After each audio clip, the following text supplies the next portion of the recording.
안녕하세요 여러분. 8월 18일 말씀으로 여는 하루입니다.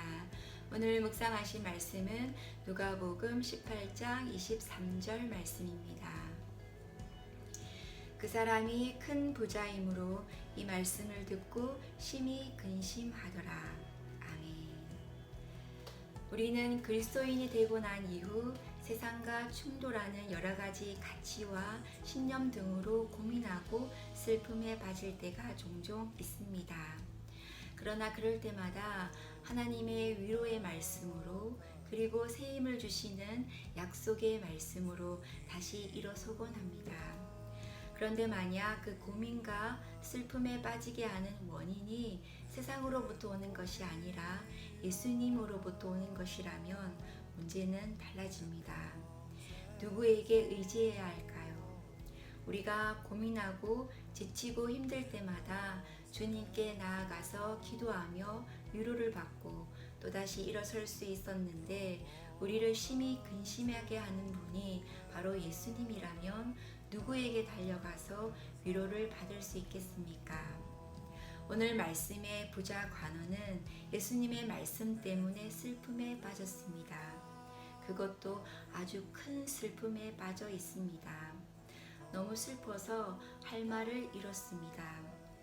어떻게 하면 영생을 얻겠습니까? 라고 질문한 부자 관원은 자신이 가진 모든 것을 팔아 가난한 사람에게 나눠주고 예수님을 따르라는 말에 더 이상 아무런 질문도 하지 않고 이의도 제기하지 못합니다.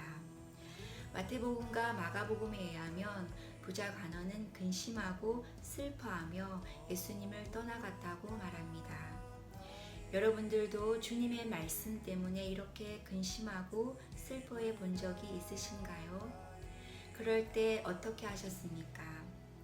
사실 이러한 상황 가운데 처한다고 할지라도 우리가 달려가서 위로받고 새로운 힘을 얻을 수 있는 분은 오직 하나님 한 분밖에 없습니다. 그러나 우리는 그 상황 가운데에서 계속해서 슬픔에 빠지려고 합니다. 때로는 주님을 원망하고 자신의 상한 마음을 주님이 알아주기를 바라면서 계속해서 자신의 감정에 빠지려고 합니다. 그러나 우리가 해야 할 일은 나의 상한 마음을 들여다보고만 있겠다고 고집을 피울 것이 아니라 왜 예수님께서 나의 마음을 아프게 하는 말씀을 하셨는지 그 이유를 발견하는 것입니다. 부자 관원은 하나님을 사랑한 것이 아니라 율법대로 행한 자신의 행위를 더 사랑하였습니다. 그러므로 예수님께서 말씀한 첫째 계명을 지키지 못한 것입니다. 그리고 자신의 소유를 팔아서 가난한 자에게 주려고 하자 근심이 밀려왔습니다. 그는 이웃보다 자신의 재산을 더 사랑하였습니다. 그러므로 이웃을 사랑하라는 둘째 계명도 지키지 못하였습니다.